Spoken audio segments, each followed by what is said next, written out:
আমার কাছে খবর আছে ঢাকা থেকে 3 লক্ষ হাতে টানা রিক্সা রওনা দিয়েছে কলকাতা দখল করার জন্য। কি বলবেন এই প্রসঙ্গে? কোথা দিয়ে সব খবর পায় আমি জানি না, হয়তো তার কোনো এজেন্ট রয়েছে বাংলাদেশে, সে হয়তো খবর দেয়, অথবা বিজেপির তো আর কোনো নতুন ইস্যু নেই, সেই জন্য এইসব খবর দিয়ে সে হচ্ছে ইস্যু কিছু তৈরি করার চেষ্টা করে।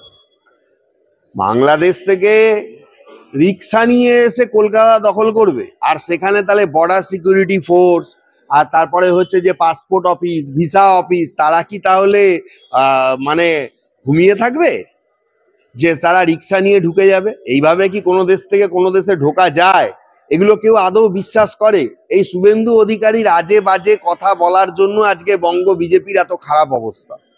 এই শুভেন্দু অধিকারী মমতা ব্যানার্জি স্টাইলে খালি খেলতে চায়, ওরা বুঝতে পারে না যে এই স্টাইলগুলো মানুষ আগে দেখে নিয়েছে, এগুলো বারবার ধরা পড়ে যেতে হয়। এই শুভেন্দু অধিকারী শুধু হিন্দু হিন্দু রাজনীতি করে, আমি নিজে হিন্দু হলেও আমি বলবো শুধু হিন্দু রাজনীতি করে এখানে ভোট বাড়ানো যাবে না মিস্টার অধিকারী। আপনি কেন বুঝতে পারছেন না? এখানে ভোট বাড়াতে গেলে মানুষের হাঁড়ির মধ্যে তৃণমূলের মতন আপনাকেও ঢুকে যেতে হবে, পরিষ্কার কথা। তৃণমূল যেমন ডানার ঝড়ে আয়লা স্ট্যাম্প মারা ত্রিপল পাঠিয়ে দেখিয়ে দিল, বহু জায়গাতে আমার কাছে অভিযোগ এসছে, মানে ওরা দেখিয়ে দিল যে আগের ওই ঝড়ে কিছু ত্রিপল ঝেড়েছিল, যে যা ঝেড়েছিল তার 50% আবার দানা ঝড়ে ব্যবহার করলো। মানে এইভাবে দেখালো যে ঝাড়লেও কিছু জিনিস তারা ব্যবহার করে মানুষের পাশে থাকে।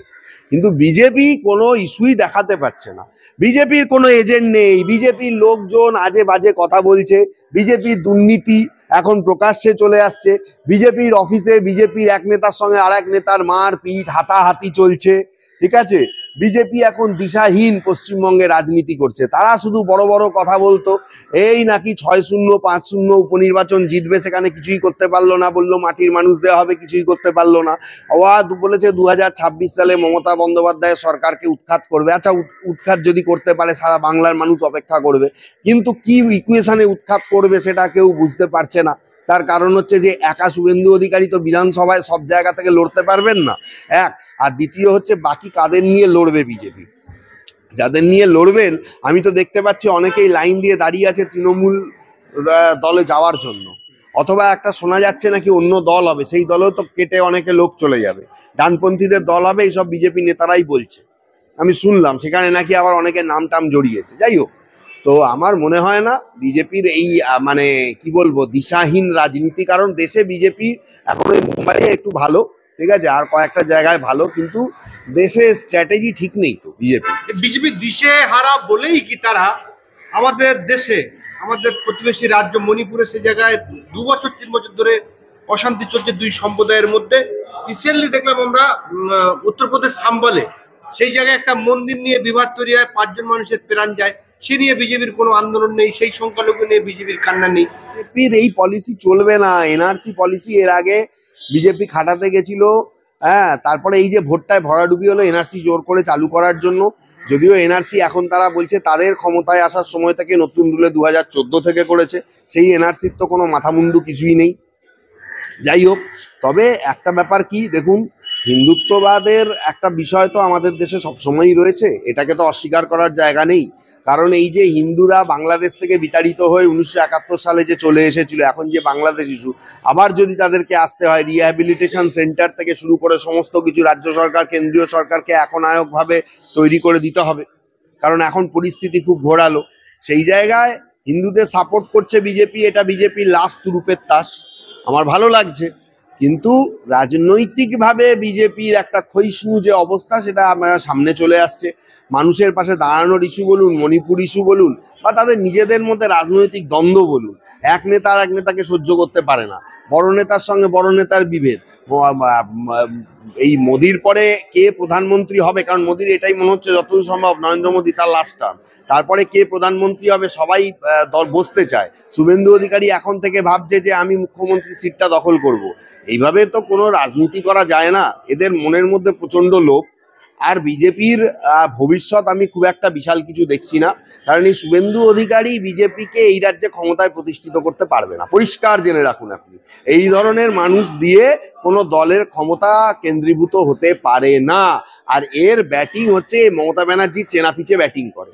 আরে মমতা ব্যানার্জি দলের স্ট্যাম্প আছে, এখন সে যতই আলাদা হয়ে যাক না কেন, মূল মুখ তুমি যখন হতে যাবে তখন অন্য দলের স্ট্যাম্প নিয়ে আসা লোককে ভাই মূল মুখ করলে সেখানে তোমাকে পুড়তে হবেই, পরিষ্কার কথা। তুমি যতই ভালো কাজ করো যাই করো, কিছু মানুষ তোমার এগেনস্টে ভোট দেবেই।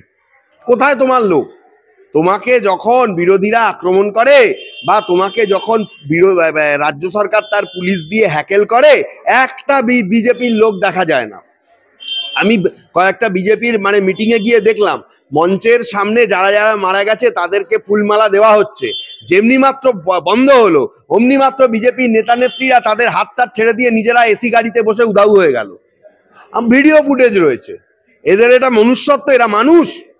এরা মানুষ সাধারণ মানুষের সঙ্গে চিটিংবাজি, এসব চিটিংবাজির জবাব মানুষ দিয়ে দেবে।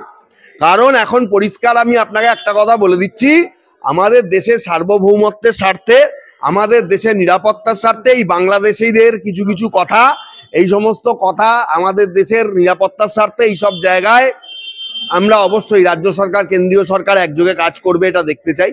কিন্তু বিজেপির এই রাজ্য শাসন, তাদের এটা আমার মনে হয় না যে এটা ফলপ্রসূ হবে খুব একটা। এই যে দেখছি আজকের একেবারে বাংলাদেশ লাগোয়া বসিরহাটে শুভেন্দু অধিকারী সেখানে ধর্ণা দিচ্ছে এবং তিনি সেই ধর্ণা থেকে বলছেন যে 3 লক্ষ যে রিক্সা আসবে আমরাই আটকাবো। তাহলে ভারতের যে সেনা আছে তারা কি ব্যর্থ? তারা ব্যর্থ, হয়তো ব্যর্থ। এই জায়গায় তাহলে বলবো নরেন্দ্র মোদীও ব্যর্থ। ভারতীয় কেন্দ্রীয় সরকারের অধীনস্থ ভারতীয় সেনা, তাহলে কি তাদেরকে রিক্সাওয়ালাদেরও তারা প্রতিহত করতে পারবে না?